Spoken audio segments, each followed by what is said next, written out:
Olá. Ok. Nós estamos aqui no meio de uma batalha da Palestina. Estamos estudando aqui com David. Passaram alguns milênios, mas a história se repete. Literalmente. Vamos ver agora. David Amelech, ele estava aqui, ele estava se escondendo dentro do povo inimigo, são os Filistim. E naquele momento, Shaul, ele foi lá, ele tinha se consultado com aquela mulher feiticeira, trouxe o profeta Shmuel, e ele trouxe, o profeta Shmuel falou para ele más notícias, que ele não ia conseguir vencer a guerra. David, ele não teve a coragem desculpa, o Shaul não teve a coragem, em voz alta para a gente falar amém. Não teve a coragem de contar para os seus caras que o futuro não ia ser bom, e como eu tinha comentado, de que a morte deles seria a expiação para eles, então isso seria o mal menor. E, por outro lado, David Amelech, ele tinha sido convidado a participar da batalha. Afinal, agora ele virou, pelo menos aparentemente, aliado dos inimigos. Então ele teria que... Vira, faz a brachá, tá na tua frente. Cheguei na hora, hein? Baruch. Boré. Então, o David Amelech, ele estava com os inimigos, ele estava num dilema. Ele não queria realmente atacar o Shaul. Ele já teve diversas oportunidades para fazer isso, ele não fez. Ele queria, por enquanto, só procurar asilo. Ele se fazia de inimigo de Shaul para se garantir. Mas agora, ele teria que mostrar a cara, ou uma ou outra. Mas Hashem ajudou ele. E Hashem, então, causou a seguinte situação. Quando um judeu tem sucesso, gera muita inveja, muitos ciúmes. Então, até então, Davi estava no seu cantinho, numa outra cidade, não na capital, mas agora Davi, ele apareceu para a guerra, e era uma figura importante. O rei Achish, ele já prevendo os ciúmes que poderia acontecer, então ele designa o Davi não como rei, não como, desculpa, general, uma coisa assim, ele designa ele como guarda-costas pessoal. Ele se torna uma coisa mais... E os reis judeus costumavam ir na frente da guerra. Os reis não judeus, covardes, vão atrás. Então, Davi e Amelech estava atrás com eles. Mas a turma, amigos, lá, os filisteus, começaram a falar para o rei, peraí, quem é esse Davi aqui? A gente não vai esquecer o que ele já fez com os nossos familiares, antepassados, filisteus, matou milhares. Na hora do vamos ver, estamos correndo um risco muito grande. E ainda, se a gente começar a perder, pode ter certeza que ele vai mudar de lado. Mas o Achish confiava muito no Davi e falava, não, tentou, mas eles ficaram muito insistentes. Ele vira para o Davi e fala, olha, eu não tenho problema nenhum com você, mas não posso ir contra todos os meus generais, etc. Então eu vou te pedir para você se ausentar, sair da guerra. É tudo que ele precisava. Mas Davi da Mela faz corpo mole, faz charme. Fala, não, como que eu vou te abandonar? Não posso sair da guerra? E eu vou deixar aqui meus homens aqui? Porque, na verdade, ele também não queria que os homens dele fossem contra Shaul. Então, beleza. Ele falou, não se preocupa, vai para casa, leva teus homens juntos. Perfeito. Então, ele conseguiu, assim, milagrosamente, se safar dessa situação, e ele volta para casa. E aqui tem uma tragédia muito grande. Eles estavam morando naquela cidade da Filistéia, chamada Tziklag, no sul de Israel, e quando eles voltam para casa, a cidade tinha sido destruída, devastada. Os Amalequim, outro arqui-inimigo, tinha se vingado de Davi por todas as batalhas que ele tinha feito, destruíram, queimaram, mataram e levaram reféns. Levaram gente. Inclusive as duas esposas do Davi. E mataram milhares de pessoas. A turma, além da tristeza, da dor e etc., começaram a culpar Davi. Porque você que fez a gente ir para a guerra, a gente foi com você, e olha o que aconteceu. Davi da Melech, está escrito que eles não pararam de chorar, não pararam de chorar, mas Davi da Melech logo se recompôs e não dá tempo de ficar chorando. Temos que tomar atitude. E temos que tentar salvar quem é, se é que está lá e como está lá, vamos tentar salvar. Davi da Melech, então, ele fala, vamos se preparar para a guerra. E a turma estava pronta já para ir para a guerra, mas Davi da Melech falou, pera, a gente tem que consultar, a gente tem o nosso sistema de consultar a Deus. A gente vai consultar o Cohen Gadol, que estava ao lado dele, Vamos perguntar para ele. Não, não vou perguntar para ninguém, vamos embora. Não, vamos perguntar para Deus. Normalmente, quando alguém consultava o peitoral do Kohen Gadol, consultava a Deus, tinha que fazer uma pergunta por vez.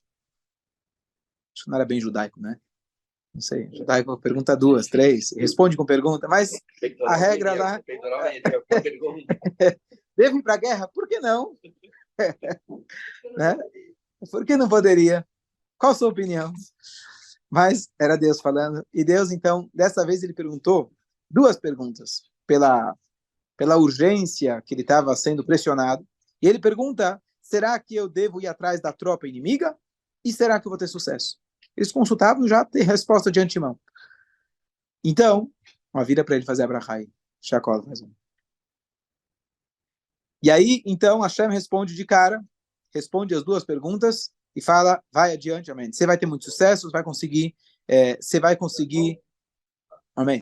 Nenhum de seus homens vai cair na guerra e você vai salvar a todos os seus e as posses. Claro, já tinha tido tragédia, muitos tinham morrido, mas os que tinham sido levados.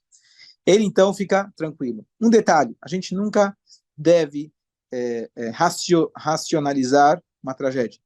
Mas aqui, esses comentários são feitos por comentaristas autênticos que escreviam por profecia, e eles fazendo uma avaliação, análise da história, eles atribuem a essa derrota que eles tiveram a duas situações, a uma situação, na verdade.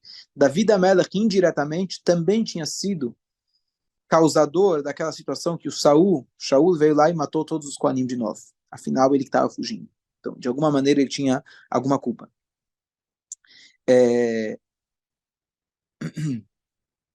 Outra coisa, possivelmente isso foi uma resposta divina por Davi ter procurado asilo com os inimigos. Lá também não é lugar de um jovem judeu, rapaz judeu, e procurar se proteger. Então, claro, as contas divinas são muito além daquilo que a gente consegue entender, e o que cabe a nós, estudando a história, é aprender para não repetir. Então, nunca se associar, nunca se aliar aos inimigos, claro, e saber que se alguma tragédia, Deus nos livre, aconteceu, mesmo que indiretamente, você leva uma porção de responsabilidade nisso e merece fazer chuva e etc. Fala, Leal. Essa consulta aos Urim e Betumim, ela podia ser feita assim ou tinha que se preparar? Tinha regras para consultar Urim e Betumim, não era qualquer pessoa. Normalmente era para causas nacionais, como essa guerra. E provavelmente a pessoa que perguntava tinha que ter méritos para receber essa resposta.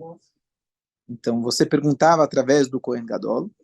E aqui tem um detalhe interessante, a gente popularmente diz que as luzinhas, né, as pedras brilhavam e tinha letra. Mas possivelmente Cohen nem olhava nas letras. Naquele momento ele era tomado por um espírito divino e ele falava. Então não adianta só você ter o peitoral sozinho são pedras, não faz nada. Então era o peitoral junto com a presença espiritual do Kohen Gadol. Respondido? Podia assim ser feita pela qualquer outra? Como eu falei, causas nacionais, não é? Apesar de que a história do próprio Shaul começou quando ele foi lá consultar, queria saber onde estavam os burros do pai dele. Então era uma causa pessoal, mas não era normalmente o que acontecia. Isso foi uma maneira que Deus causou para que ele pudesse chegar até o profeta, que ele pudesse começar a jornada dele como rei de Israel. Mas não era o comum. Só no Beit HaMikdash, no Mishkan, fazer um korban antes, uma coisa assim. Para poder ter... Não sei. Então, eles começam a fazer a perseguição. E aqui, David HaMelech, ele estava com 600 pessoas. 200 desses estavam com medo. E eles decidiram ficar para trás. Mas David HaMelech falou, tudo bem, vocês ficam para trás na retaguarda. Vocês ficam aqui cuidando e pega a parte das munições. Se precisar recarregar, tem um cessar-fogo no meio, você vai lá, você ajuda a gente a reformar os tanques, ajudar a reparar os problemas. Então, vocês podem ficar para cá. E eles estavam com medo. E Hashem já tinha prometido, então, a vitória. E ele agora precisava saber, dentro dos Amalequim, qual família, quem foi responsável por essa tragédia. Talvez ele deveria ter aniquilado todos os amalequitas, mas talvez não era o momento, talvez ele ainda já não tinha a posição ainda de rei de Israel para poder tomar essa atitude de exterminar todo o Amalek. Ele estava com poucas pessoas, então ele precisava resolver o problema dele, que era trazer as pessoas dele de volta. E de repente aparece um cara perdido, um escravo. Esse escravo era de origem egípcia. Então, eles veem esse cara aí perambulando, só meio perdido, e capturam ele e trazem ele até o Davi. Perguntam para ele, o Davi pergunta qual que é a tua. Na primeira ele estava morrendo de fome, estava literalmente quase morrendo. Davi da Melech orienta para oferecer para ele comida, antes de tudo, realmente ajudar o cara, e deram para ele comidas leves, obviamente, bebida e etc. Quando ele se recuperou, Davi da Melech começa a perguntar.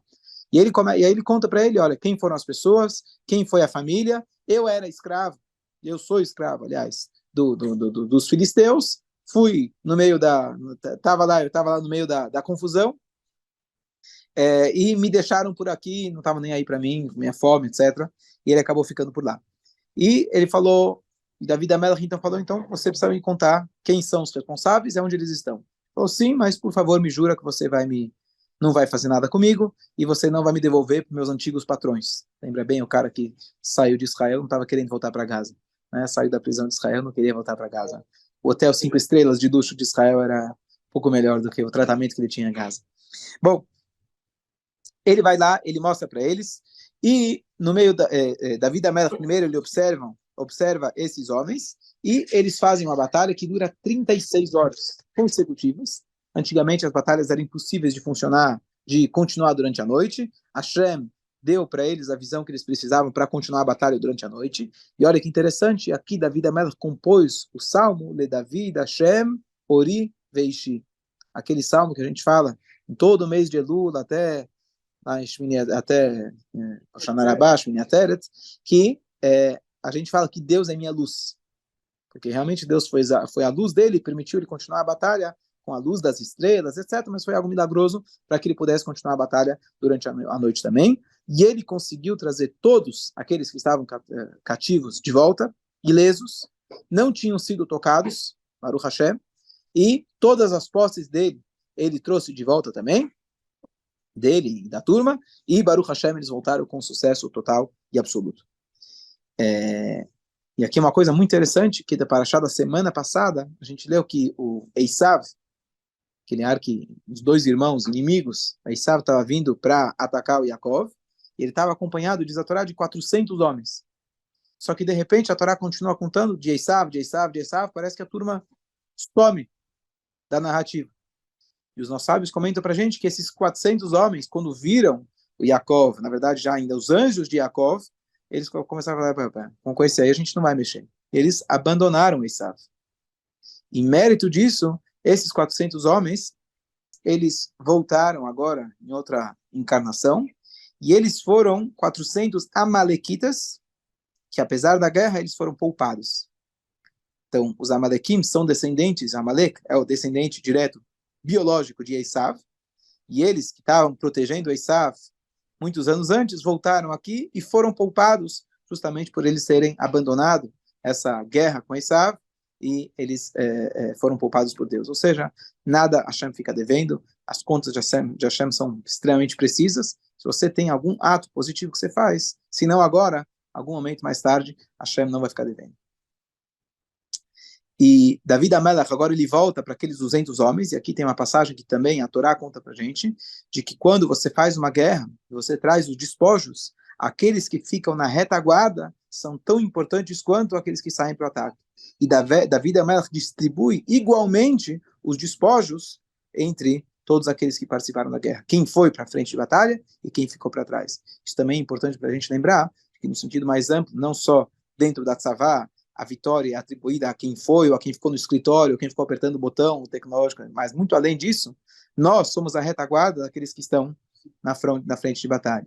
Então, se a gente aqui, fazendo mais Torá, mais mitzvot, tentando dar força espiritual para eles, que é mais importante ainda, então, sem dúvida que a divisão dos dividendos da vitória são atribuídas a todos aqueles também que estão participando na retaguarda.